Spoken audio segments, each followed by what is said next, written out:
हाँ जी, गुरु study point ਤੇ ਆਪ ਜੀ ਦਾ ਸਵਾਗਤ ਹੈ ਜੀ। ਸੋ ਦੋਸਤੋ ਲੈ ਕੇ ਆਏ ਹਾਂ ਐਸਐਸਟੀ ਮਾਸਟਰ ਕੇਡਰ ਦੀਆਂ ਪੋਸਟਾਂ ਦੇ ਨਾਲ ਸੰਬੰਧਿਤ ਅੱਜ ਦਾ ਆਪਣਾ ਲੈਕਚਰ ਪੋਲੀਟੀਕਲ ਸਾਇੰਸ ਦਾ ਲੈਕਚਰ ਹੈ ਜੀ। ਸੋ ਇਸੇ ਲੜੀ ਦੇ ਤਹਿਤ ਆਪਾਂ 7 ਲੈਕਚਰ ਆਪਾਂ ਪਹਿਲਾਂ ਕਰਵਾ ਚੁੱਕੇ ਹਾਂ। 8 ਨੰਬਰ ਲੈਕਚਰ ਅੱਜ ਸ਼ੁਰੂ ਹੋਊਗਾ ਇਹ। ਸੋ ਜੇਕਰ ਪੋਲੀਟੀਕਲ ਸਾਇੰਸ ਦੀ ਐਸਐਸਟੀ ਮਾਸਟਰ ਕੇਡਰ ਦੇ ਪੋਸਟਾਂ ਦੇ ਨਾਲ ਸੰਬੰਧਿਤ ਹਿਸਟਰੀ ਐਂਡ ਪੋਲੀਟੀਕਲ ਸਾਇੰਸ ਦੀ ਆਪਾਂ ਤਿਆਰੀ ਕਰਵਾ ਰਹੇ ਹਾਂ ਆਪਣੇ ਚੈਨਲ ਗੁਰੂ ਸਟੱਡੀ ਪੁਆਇੰਟ ਤੇ MCQ ਦੇ ਰੂਪ ਵਿੱਚ ਟੌਪਿਕ ਵਾਈਜ਼ ਚੱਲ ਰਹੇ ਹਾਂ ਆਪਾਂ।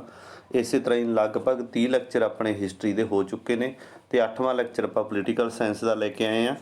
ਸੋ ਸ਼ੁਰੂ ਕਰੀਏ ਜੀ। ਪਹਿਲਾ ਪ੍ਰਸ਼ਨ, ਜਿਹੜੇ ਦੋਸਤ ਚੈਨਲ ਤੇ ਨਵੇਂ ਨੇ ਸਬਸਕ੍ਰਾਈਬ ਕਰ ਲਓ ਜੀ। ਸੋ ਦੋਸਤੋ ਇੱਕ ਨਾਲ ਹੀ ਅਪਡੇਟ ਹੈ ਤੁਹਾਡੇ ਵਾਸਤੇ ਵੀ, ਜਿਹੜੀ ਅਪਲਾਈ ਕਰਨ ਦੀ ਡੇਟ ਸੀ SST ਮਾਸਟਰ ਕੇਡਰ ਦੀਆਂ ਪੋਸਟਾਂ ਲਾ ਲਓ ਚਾਹੇ ਕਿਸੇ ਵੀ ਵਿਸ਼ੇ ਦੀਆਂ ਪੋਸਟਾਂ ਲਾ ਲਓ ਮਾਸਟਰ ਕੇਡਰ ਦੇ ਨਾਲ ਸੰਬੰਧਿਤ, ਉਹਨਾਂ ਦੀ ਅਪਲਾਈ ਕਰਨ ਦੀ ਡੇਟ ਵਧਾ ਦਿੱਤੀ ਗਈ ਹੈ। ਲਗਭਗ ਸ਼ਾਇਦ ਮੇਰੇ ਧਿਆਨ 'ਚ ਵੀ 20 ਅਪ੍ਰੈਲ ਕਰ ਦਿੱਤੀ ਹੈ, 20/4। ਸੋ ਪਹਿਲਾਂ 31/3 ਸੀਗੀ। ਸੋ ਉਹਨਾਂ ਦੀ ਅਪਲਾਈ ਕਰਨ ਦੀ ਡੇਟ ਵਧਾ ਦਿੱਤੀ ਹੈ। ਇਹ ਡੇਟ ਕਿਉਂ ਵਧਾਈ ਜਾ ਰਹੀ ਹੈ? ਕਿਉਂਕਿ ਟੈਟ ਦਾ ਰਿਜ਼ਲਟ ਨਹੀਂ ਆਇਆ ਹਜੇ, PS ਟੈਟ ਦਾ ਰਿਜ਼ਲਟ ਨਹੀਂ ਆਇਆ। ਜਦੋਂ ਰਿਜ਼ਲਟ ਅਨਾਉਂਸ ਹੋ ਜਾਊਗਾ ਉਹ ਕੈਂਡੀਡੇਟ ਵੀ ਇਹਨਾਂ ਦੇ ਵਿੱਚ ਅਪਲਾਈ ਕਰਨਗੇ। ਸੋ B.Ed ਟੈਟ ਪਾਸ ਅਧਿਆਪਕ ਜਥੇਬੰਦੀ ਹੈ ਜਿਹੜੀ, ਬੇਰੁਜ਼ਗਾਰ B.Ed ਟੈਟ ਪਾਸ ਅਧਿਆਪਕ ਜਥੇਬੰਦੀ, ਉਹ ਕਾਫੀ ਅਪਰੋਚ ਕਰ ਰਹੇ ਨੇ ਸਿੱਖਿਆ ਮੰਤਰੀ ਤੱਕ, ਮੁੱਖ ਮੰਤਰੀ ਤੱਕ, ਸਰਕਾਰ ਤੱਕ ਕਿ ਇਹ ਜਿਹੜੀਆਂ ਪੋਸਟਾਂ ਨੇ ਸਾਰੀਆਂ ਇਹਨਾਂ ਦੀ ਗਿਣਤੀ ਡਬਲ ਕੀਤੀ ਜਾਵੇ, ਜ਼ਿਆਦਾ ਕੀਤੀ ਜਾਵੇ, ਖਾਸ ਕਰਕੇ ਹਿੰਦੀ ਤੇ SST ਦੀਆਂ। ਸੋ ਦੋਸਤੋ ਜਿਵੇਂ ਇਹਦੀ ਡੇਟ ਵੱਧ ਰਹੀ ਹੈ ਤੇ ਯੂਨੀਅਨ ਅਪਰੋਚ ਕਰ ਰਹੀ ਹੈ, ਸਾਰੇ ਤਿਆਰੀ ਕਰਦੇ ਰਹੋ। ਇਹਨਾਂ ਦੀਆਂ ਪੋਸਟਾਂ ਦੀ ਗਿਣਤੀ ਵੀ ਵਧੂਗੀ ਤੇ ਪੇਪਰ ਵੀ ਹੋਵੇਗਾ ਹੀ ਹੋਵੇਗਾ ਤੇ ਚਾਂਸ ਇਹਦੇ ਵਿੱਚ ਉਮਰ ਤੋਂ ਛੋਟ ਮਿਲਣ ਦੇ ਚਾਂਸ ਵੀ ਹੈਗੇ ਆ, ਉਮਰ ਹੱਦ ਤੋਂ। ਸੋ ਸ਼ੁਰੂ ਕਰੀਏ ਜੀ। ਪਹਿਲਾ ਪ੍ਰਸ਼ਨ, ਰਾਜ ਸਭਾ ਲਈ ਨਿਊਨਤਮ ਉਮਰ ਸਾਲਾਂ ਵਿੱਚ ਕਿੰਨੀ ਹੈ? ਸੋ ਰਾਜ ਸਭਾ ਦਾ ਮੈਂਬਰ ਬਣਨ ਲਈ ਘੱਟ ਤੋਂ ਘੱਟ ਕਿੰਨੀ ਉਮਰ ਚਾਹੀਦੀ ਹੈ? 35 ਸਾਲ, 30 ਸਾਲ, 25 ਸਾਲ ਜਾਂ 20 ਸਾਲ? ਸੋ ਇਹ ਚਾਹੀਦੀ ਹੁੰਦੀ ਹੈ ਜੀ 30 ਸਾਲ ਉਮਰ ਚਾਹੀਦੀ ਹੁੰਦੀ ਹੈ ਰਾਜ ਸਭਾ ਦਾ ਮੈਂਬਰ ਬਣਨ ਲਈ। ਜੇਕਰ ਲੋਕ ਸਭਾ ਦਾ ਮੈਂਬਰ ਬਣਨਾ ਹੋਵੇ ਤਾਂ 25 ਸਾਲ ਵੀ ਚੱਲ ਜਾਂਦੀ ਹੈ। ਲੋਕ ਸਭਾ ਦੇ ਮੈਂਬਰਾਂ ਦੀ ਜਿਹੜੀ ਘੱਟ ਤੋਂ ਘੱਟ ਉਮਰ ਹੁੰਦੀ ਹੈ ਉਹ 25 ਸਾਲ ਹੁੰਦੀ ਹੈ।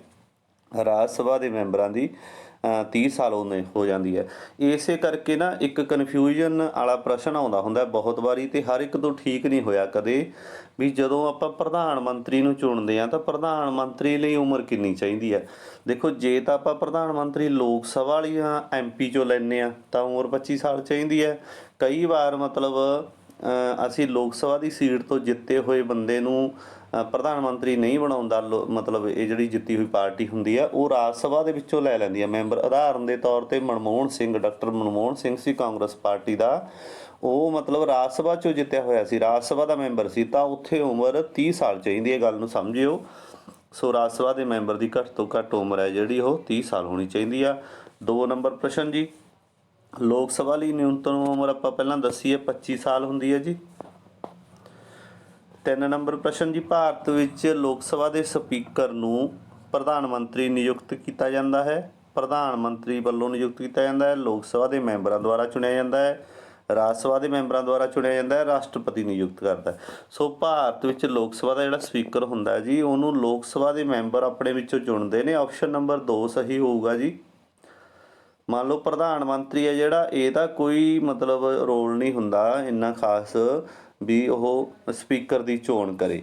ਪ੍ਰਧਾਨ ਮੰਤਰੀ ਲੋਕ ਸਭਾ ਦਾ ਮੁਖੀ ਜ਼ਰੂਰ ਹੁੰਦਾ, ਇਹ ਗੱਲ ਧਿਆਨ 'ਚ ਰੱਖਿਓ। ਪੁੱਛਿਆ ਜਾਂਦਾ ਪ੍ਰਸ਼ਨ ਵੀ ਲੋਕ ਸਭਾ ਦਾ ਮੁਖੀ ਕੌਣ ਹੁੰਦਾ? ਤਾਂ ਪ੍ਰਧਾਨ ਮੰਤਰੀ ਹੁੰਦਾ ਹੈ। ਲੋਕ ਸਭਾ ਦੇ ਮੈਂਬਰ ਆਪਣੇ ਵਿੱਚੋਂ ਕਿਸੇ ਇੱਕ ਕੈਂਡੀਡੇਟ ਨੂੰ ਸਪੀਕਰ ਚੁਣਦੇ ਨੇ।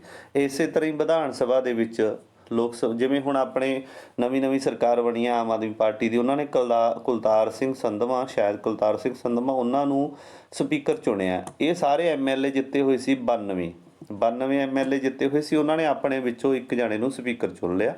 ਇਸੇ ਤਰ੍ਹਾਂ ਡਿਪਟੀ ਸਪੀਕਰ ਚੁਣ ਲੈਣਗੇ। ਸੋ ਆਪਸ਼ਨ ਨੰਬਰ 2 ਸਹੀ ਸੀ ਜੀ। ਲੋਕ ਸਭਾ ਦੇ ਮੈਂਬਰਾਂ ਦੁਆਰਾ ਚੁਣਿਆ ਜਾਂਦਾ ਸਪੀਕਰ ਨੂੰ।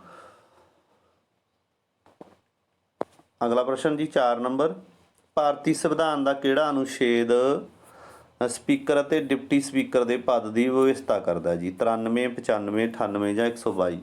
ਸੋ ਭਾਰਤੀ ਸੰਵਿਧਾਨ ਦੇ ਵਿੱਚ ਕਿਹੜਾ ਆਰਟੀਕਲ ਦਰਜ ਹੈ ਜਿਹਦੇ ਅਨੁਸਾਰ ਸਪੀਕਰ ਤੇ ਡਿਪਟੀ ਸਪੀਕਰ ਦੀ ਜਿਹੜੀ ਪਦ ਦੀ ਵਿਵਸਥਾ ਕੀਤੀ ਗਈ ਹੈ? ਉਹ 93 ਦੇ ਅਕੋਰਡਿੰਗ ਹੈ ਜੀ। ਆਪਸ਼ਨ ਨੰਬਰ ਆਪਾਂ 1 ਦੇ ਨਾਲ ਜਾਵਾਂਗੇ। ਆਪਸ਼ਨ ਨੰਬਰ 1 ਸਹੀ ਹੈ।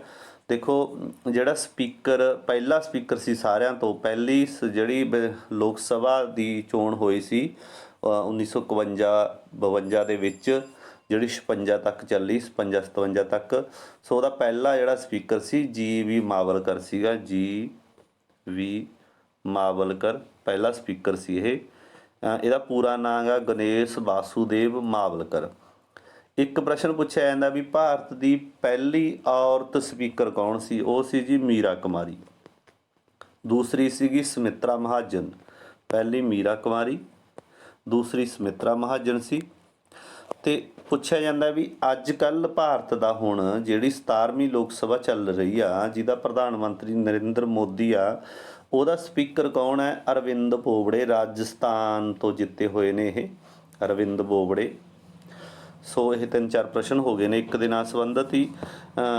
ਇੱਥੇ ਆਪਾਂ ਇਹ ਵੀ ਨੋਟ ਕਰਵਾ ਦਿੰਦੇ ਹਾਂ ਵੀ ਜਿਹੜੀ ਲੋਕ ਸਭਾ ਉਹ ਹੁੰਦੀ ਹੈਗੀ 81 ਆਰਟੀਕਲ ਦੇ ਅੰਡਰ ਹੁੰਦੀ ਆ। 93 ਦੇ ਵਿੱਚ ਸਪੀਕਰ ਹੋ ਗਏ, 80 ਦੇ ਵਿੱਚ ਰਾਜ ਸਭਾ ਹੁੰਦੀ ਹੈ, ਅਤੇ ਪੂਰੀ ਸੰਸਦ ਹੁੰਦੀ ਹੈ 79 ਦੇ ਵਿੱਚ। ਸੋ 5 ਨੰਬਰ ਪ੍ਰਸ਼ਨ ਜੀ, ਲੋਕ ਸਭਾ ਦੇ ਸਪੀਕਰ ਲਈ ਕਿਹੜੇ ਸਦਨ ਦਾ ਮੈਂਬਰ ਹੋਣਾ ਜ਼ਰੂਰੀ ਆ? ਵਿਧਾਨ ਪਰਿਸ਼ਦ ਦਾ, ਰਾਜ ਸਭਾ ਦਾ, ਲੋਕ ਸਭਾ ਦਾ, ਉਪਰੋਕਤ ਵਿੱਚੋਂ ਕੋਈ ਵੀ ਨਹੀਂ।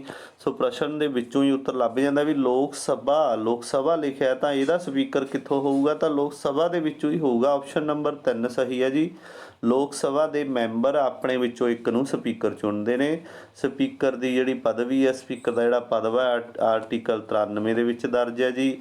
ਪਹਿਲਾ ਸਪੀਕਰ ਸੀ ਜੀ.ਵੀ. ਮਾਵਲਕਰ, ਗਣੇਸ਼ ਵਾਸੂਦੇਵ ਮਾਵਲਕਰ। ਪਹਿਲੀ ਔਰਤ ਸੀ ਮੀਰਾ ਕੁਮਾਰੀ, ਅੱਜ ਕੱਲ੍ਹ ਅਰਵਿੰਦ ਬੋਬੜੇ।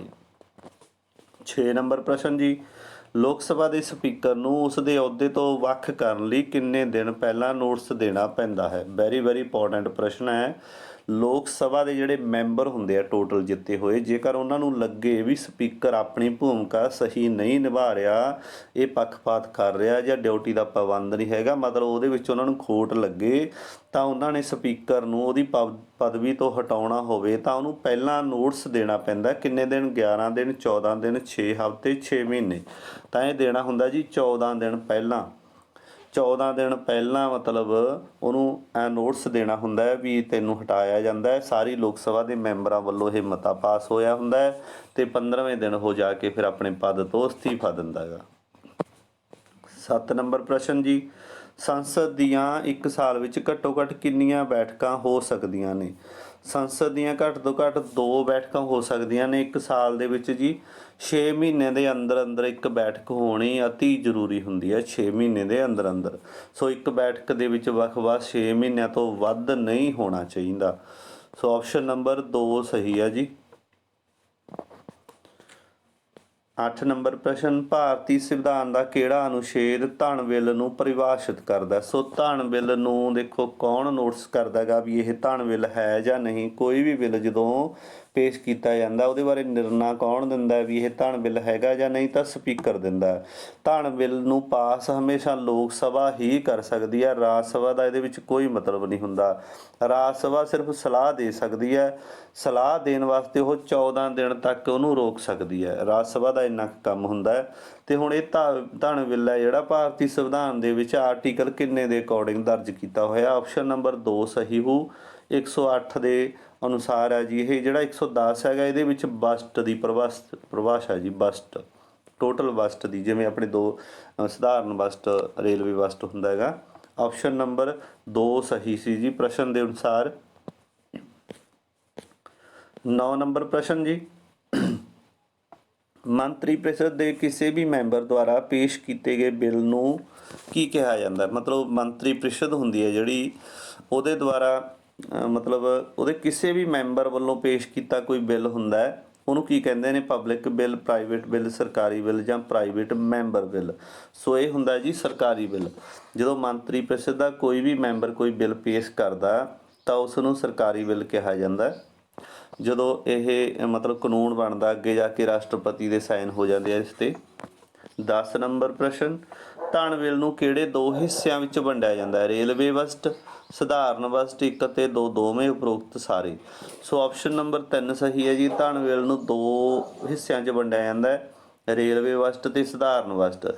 ਜਿਹੜਾ ਸਧਾਰਨ ਵਸਤ ਹੁੰਦਾ ਦੋਸਤੋ, ਇਹੀ ਅੱਗੇ ਜਾ ਕੇ ਆਮਦਨ ਤੇ ਖਰਚ ਸੰਬੰਧੀ ਭਾਗਾਂ 'ਚ ਵੰਡਿਆ ਜਾਂਦਾ ਵੀ ਮੰਨ ਲਓ ਸਾਨੂੰ ਆਮਦਨ ਕਿੰਨੀ ਹੋਈ, ਸਧਾਰਨ ਬਿੱਲ ਨੂੰ ਹੀ ਨੋਟ ਕਰਵਾਇਆ ਜਾਂਦਾ ਹੈ। ਅੱਗੇ ਲੋਕਾਂ ਨੂੰ ਜਿਹੜੀਆਂ ਜਿਵੇਂ ਕਹਿੰਦੇ ਆਪਾਂ ਵੀ ਰਾਜਾਂ ਨੂੰ ਗ੍ਰਾਂਟਾਂ ਦੇਤੀਆਂ, ਕੋਈ ਲਾਂਚ ਕਰਤੇ ਪ੍ਰੋਗਰਾਮ ਦੇਸ਼ ਭਲਾਈ ਵਾਸਤੇ, ਇਹ ਸਧਾਰਨ ਖਰਚ ਹੁੰਦੇ ਨੇ। ਸੋ ਇਹਨਾਂ ਸੰਬੰਧੀ ਇਹ ਸਧਾਰਨ ਬਜਟ ਦੇ ਵਿੱਚੋਂ ਆਉਂਦੀਆਂ ਸਾਰੀਆਂ ਗੱਲਾਂ। ਆਪਸ਼ਨ ਨੰਬਰ 3 ਸਹੀ ਆ। 11 ਨੰਬਰ ਪ੍ਰਸ਼ਨ, ਰਾਸ਼ਟਰਪਤੀ, ਸੁਪਰੀਮ ਕੋਰਟ ਤੇ ਹਾਈ ਕੋਰਟ ਦੇ ਜੱਜਾਂ ਤੇ ਲੋਕ ਸਭਾ ਤੇ ਰਾਜ ਸਭਾ ਦੇ ਪ੍ਰਧਾਨਾਂ ਨੂੰ ਤਨਖਾਹ ਕਿਸ ਫੰਡ ਚੋਂ ਦਿੱਤੀ ਜਾਂਦੀ ਹੈ? ਸੋ ਸਾਰੇ ਸਮੇਟ ਲਈ ਜੀ ਆਪਾਂ ਇਸ ਪ੍ਰਸ਼ਨ ਦੇ ਵਿੱਚ। ਰਾਸ਼ਟਰਪਤੀ ਵੀ ਆ ਗਿਆ, ਸੁਪਰੀਮ ਕੋਰਟ ਦੇ ਹਾਈ ਕੋਰਟ ਦੇ ਜੱਜ ਵੀ ਆ ਗਏ ਸਾਰੇ, ਲੋਕ ਸਭਾ ਤੇ ਰਾਜ ਸਭਾ ਦੇ ਪ੍ਰਧਾਨ ਵੀ ਆ ਗਏ। ਜਿਵੇਂ ਲੋਕ ਸਭਾ ਦਾ ਪ੍ਰਧਾਨ ਹੁੰਦਾ, ਰਾਜ ਸਭਾ ਦਾ ਪ੍ਰਧਾਨ ਹੁੰਦਾ, ਇਹਨਾਂ ਨੂੰ ਕਿਹੜੇ ਫੰਡ ਦੇ ਵਿੱਚੋਂ ਤਨਖਾਹ ਦਿੱਤੀ ਜਾਂਦੀ ਹੈ? ਸੰਚਿਤ ਨਿਧੀ ਫੰਡ ਵਿੱਚੋਂ, ਭਾਰਤੀ ਰਿਜ਼ਰਵ ਬੈਂਕ ਵਿੱਚੋਂ, ਅਟਾਰਨੀ ਜਨਰਲ ਦੁਆਰਾ, ਭਾਰਤ ਦਾ ਅਚੇਤ ਫੰਡ। ਸੋ ਇਹ ਹੁੰਦੀ ਹੈ ਜੀ ਸੰਚਿਤ ਨਿਧੀ ਫੰਡ। ਆਪਸ਼ਨ ਨੰਬਰ 1, ਇਹ ਕਦੇ ਵੀ ਖਤਮ ਨਹੀਂ ਹੁੰਦਾ, ਇਹ ਕਦੇ ਵੀ ਖਾਲੀ ਨਹੀਂ ਹੁੰਦਾ, ਇਹ ਫੰਡ ਖਤਮ ਨਹੀਂ ਹੁੰਦਾ। ਸੋ ਸੰਚਿਤ ਨਿਧੀ ਫੰਡ ਦੇ ਵਿੱਚੋਂ ਤਨਖਾਹ ਜਾਂਦੀ ਹੈ ਜੀ ਇਹਨਾਂ ਵੱਡੇ ਮਤਲਬ ਅਹੁਦੇਦਾਰਾਂ ਦੀ। 12 ਨੰਬਰ ਪ੍ਰਸ਼ਨ, ਧਨ ਬਿੱਲ ਕਿਸ ਦੀ ਪ੍ਰਵਾਨਗੀ ਨਾਲ ਸੰਸਦ ਵਿੱਚ ਪੇਸ਼ ਕੀਤਾ ਜਾ ਸਕਦਾ ਹੈ? ਰਾਸ਼ਟਰਪਤੀ ਦੁਆਰਾ, ਸਰਵਉੱਚ ਅਦਾਲਤ ਦੇ ਮੁੱਖ ਜੱਜ ਦੀ ਪ੍ਰਵਾਨਗੀ ਦੁਆਰਾ, ਅਟਾਰਨੀ ਜਨਰਲ, ਉਪ ਰਾਸ਼ਟਰਪਤੀ। ਸੋ 12 ਨੰਬਰ ਪ੍ਰਸ਼ਨ ਆਪਸ਼ਨ ਨੰਬਰ 1 ਸਹੀ ਹੈ। ਤੁਸੀਂ ਸਮਝ ਗਏ ਹੋਵੋਗੇ, ਧਨ ਬਿੱਲ ਦੀ ਜਦੋਂ ਪੇਸ਼ ਕਰਨ ਦੀ ਪ੍ਰਵਾਨਗੀ ਲੈਣੀ ਹੈ ਤਾਂ ਰਾਸ਼ਟਰਪਤੀ ਤੋਂ ਪ੍ਰਵਾਨਗੀ ਲੈਣੀ ਹੁੰਦੀ ਹੈ। ਆਪਸ਼ਨ ਨੰਬਰ 1 ਸਹੀ ਹੈ ਜੀ। 13 ਨੰਬਰ ਪ੍ਰਸ਼ਨ, ਸੰਕਟ ਕਾਲ ਦੌਰਾਨ ਲੋਕ ਸਭਾ ਦੀ ਮਿਆਦ ਕਿੰਨੇ ਸਮੇਂ ਲਈ ਵਧਾਈ ਜਾ ਸਕਦੀ ਹੈ? 6 ਮਹੀਨੇ, 1 ਸਾਲ, ਇੱਥੇ 2 ਸਾਲ ਲਿਖ ਸਕਦੇ ਹੋ, 3 ਸਾਲ। ਸੋ ਇਹ ਵਧਾਈ ਜਾ ਸਕਦੀ ਹੈ ਜੀ 1 ਸਾਲ ਵਾਸਤੇ ਵਧਾਈ ਜਾ ਸਕਦੀ ਹੈ। ਆਪਸ਼ਨ ਨੰਬਰ 2 ਸਹੀ ਆ। ਹੁਣ ਇਹ ਪ੍ਰਸ਼ਨ ਸਮਝਣ ਵਾਲਾ ਹੈ। ਸੰਕਟ ਕਾਲ ਮਤਲਬ ਐਮਰਜੈਂਸੀ ਦਾ ਸਮਾਂ ਹੋ ਗਿਆ, ਲੋਕ ਸਭਾ ਚੱਲ ਰਹੀ ਆ, ਮੰਨ ਲਓ ਪ੍ਰਧਾਨ ਮੰਤਰੀ ਦੀ ਲੋਕ ਸਭਾ ਚੱਲ ਰਹੀ ਆ, 2024 ਦੇ ਵਿੱਚ ਵੋਟਾਂ ਪੈਣੀਆਂ ਨੇ, 2024 ਦਾ ਸਮਾਂ ਆ ਗਿਆ ਪਰ ਉਦੋਂ ਕੋਈ ਸੰਕਟ ਪੈ ਗਿਆ, ਬਾਹਰੀ ਯੁੱਧ ਲੱਗ ਗਿਆ, ਕੋਈ ਜੰਗ ਲੱਗ ਗਈ, ਤਾਂ ਉਦੋਂ ਵੋਟਾਂ ਨਹੀਂ ਪੈਣਗੀਆਂ। ਰਾਸ਼ਟਰਪਤੀ ਦੀ ਪ੍ਰਵਾਨਗੀ ਦੇ ਨਾਲ ਇਹਦੀ ਮਿਆਦ ਵਧਾ ਦਿੱਤੀ ਜਾਊਗੀ, 1 ਸਾਲ ਵਾਸਤੇ। ਸੋ 14 ਨੰਬਰ ਪ੍ਰਸ਼ਨ ਜੀ, ਭਾਰਤ ਦਾ ਰਾਸ਼ਟਰਪਤੀ ਬਣਨ ਲਈ ਘੱਟ ਤੋਂ ਘੱਟ ਉਮਰ ਕਿੰਨੀ ਚਾਹੀਦੀ ਹੈ? 25 ਸਾਲ, 30 ਸਾਲ, 35 ਸਾਲ ਜਾਂ 40 ਸਾਲ। ਦੋਸਤੋ ਇਹ ਪ੍ਰਸ਼ਨ ਆਪਾਂ ਉਮਰ ਨਾਲ ਸੰਬੰਧਿਤ ਇਸ ਕਰਕੇ ਲੈ ਕੇ ਆਏ ਹਾਂ ਕਿਉਂਕਿ ਸਾਰਿਆਂ 'ਚ ਫਰਕ ਆ। ਲੋਕ ਸਭਾ ਦੇ ਮੈਂਬਰਾਂ ਦੀ ਉਮਰ ਅਲੱਗ ਹੈਗੀ, ਰਾਜ ਸਭਾ ਦੇ ਮੈਂਬਰਾਂ ਦੀ ਉਮਰ ਦਾ ਅਲੱਗ ਵੇਰਵਾ ਹੈਗਾ। ਸੋ ਇੱਥੇ ਰਾਸ਼ਟਰਪਤੀ ਦੀ ਉਮਰ ਦਾ ਵੀ ਦੇਖੋ ਫਰਕ ਹੈ, ਇਹਦੀ 35 ਸਾਲ ਹੁੰਦੀ ਹੈ। ਆਪਸ਼ਨ ਨੰਬਰ 3 ਸਹੀ ਆ। ਜਦੋਂ ਭਾਰਤ ਦਾ ਕੋਈ ਰਾਸ਼ਟਰਪਤੀ ਬਣਦਾ ਉਹਦੀ ਉਮਰ ਘੱਟ ਤੋਂ ਘੱਟ 35 ਸਾਲ ਹੋਵੇ, ਜੇਕਰ 34 ਸਾਲ ਦਾ ਤਾਂ ਉਹ ਰਾਸ਼ਟਰਪਤੀ ਨਹੀਂ ਬਣ ਸਕਦਾ। 15 ਨੰਬਰ ਪ੍ਰਸ਼ਨ ਅੱਜ ਦੇ ਵੀਡੀਓ ਲੈਕਚਰ ਦਾ ਆਖਰੀ ਪ੍ਰਸ਼ਨ ਹੈ ਜੀ। ਜੁੜੇ ਰਹੋ ਚੈਨਲ ਦੇ ਨਾਲ, ਸਬਸਕ੍ਰਾਈਬ ਕਰ ਲਿਓ, ਦੋਸਤਾਂ ਮਿੱਤਰਾਂ ਤੱਕ ਫਾਰਵਰਡ ਜ਼ਰੂਰ ਕਰਿਓ। ਆਪਾਂ ਨਾਲ ਦੀ ਨਾਲ ਹੁਣ ਪੁਲਿਸ ਦੀ ਤਿਆਰੀ ਵੀ ਕਰਵਾਉਣੀ ਹੈ, GK ਦੀ ਪ੍ਰੋਪਰ ਸਿਲੇਬਸ ਪੁਲਿਸ ਦੀਆਂ ਪੋਸਟਾਂ ਦਾ ਆਇਆ ਨਹੀਂਗਾ। ਪੁਲਿਸ ਦੀਆਂ ਪੋਸਟਾਂ ਵੱਡੀ ਤਾਦਾਦ ਦੇ ਵਿੱਚ ਆ ਰਹੀਆਂ ਨੇ, 10,000 ਪੋਸਟ ਆ ਰਹੀ ਹੈ ਜਿਹੜੀ ਵਧੀਆ ਤਰੀਕੇ ਨਾਲ ਭਰਤੀ ਵੀ ਹੋਊਗੀ ਅਤੇ ਉਹਦੀ GK ਦੀ ਤਿਆਰੀ ਆਪਾਂ ਜਲਦੀ ਸ਼ੁਰੂ ਕਰ ਦਿੰਦੇ ਹਾਂ। ਸੋ ਭਾਰਤ ਦਾ ਪਹਿਲਾ ਨਾਗਰਿਕ ਕਿਸ ਨੂੰ ਕਿਹਾ ਜਾਂਦਾ ਹੈ? ਰਾਸ਼ਟਰਪਤੀ ਨੂੰ, ਰਾਜਪਾਲ ਨੂੰ, ਸਰਵਉੱਚ ਅਦਾਲਤ ਦਾ ਮੁੱਖ ਜੱਜ, ਪ੍ਰਧਾਨ ਮੰਤਰੀ। ਸੋ ਇਹ ਹੁੰਦਾ ਜੀ ਰਾਸ਼ਟਰਪਤੀ।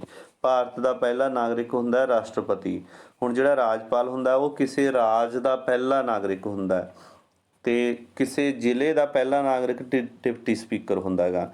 ਸੋ ਰਾਸ਼ਟਰਪਤੀ ਨੂੰ ਭਾਰਤ ਦਾ ਪਹਿਲਾ ਨਾਗਰਿਕ ਕਿਹਾ ਜਾਂਦਾ ਜੀ। ਆਪਸ਼ਨ ਨੰਬਰ 1 ਸਹੀ ਸੀ। ਦੋਸਤੋ ਵੀਡੀਓ ਨੂੰ ਸ਼ੇਅਰ ਕਰਨਾ ਨਾ ਭੁੱਲਿਓ। ਜਿਹੜੇ ਦੋਸਤ ਨਵੇਂ ਨੇ ਚੈਨਲ 'ਤੇ ਸਬਸਕ੍ਰਾਈਬ ਜ਼ਰੂਰ ਕਰਿਓ। ਮਿਲਦੇ ਹਾਂ ਜੀ ਅਗਲੇ ਵੀਡੀਓ ਲੈਕਚਰ ਦੇ ਵਿੱਚ। ਤਦ ਤੱਕ ਲਈ ਤੁਹਾਡਾ ਸਾਰਿਆਂ ਦਾ ਬਹੁਤ ਬਹੁਤ ਧੰਨਵਾਦ।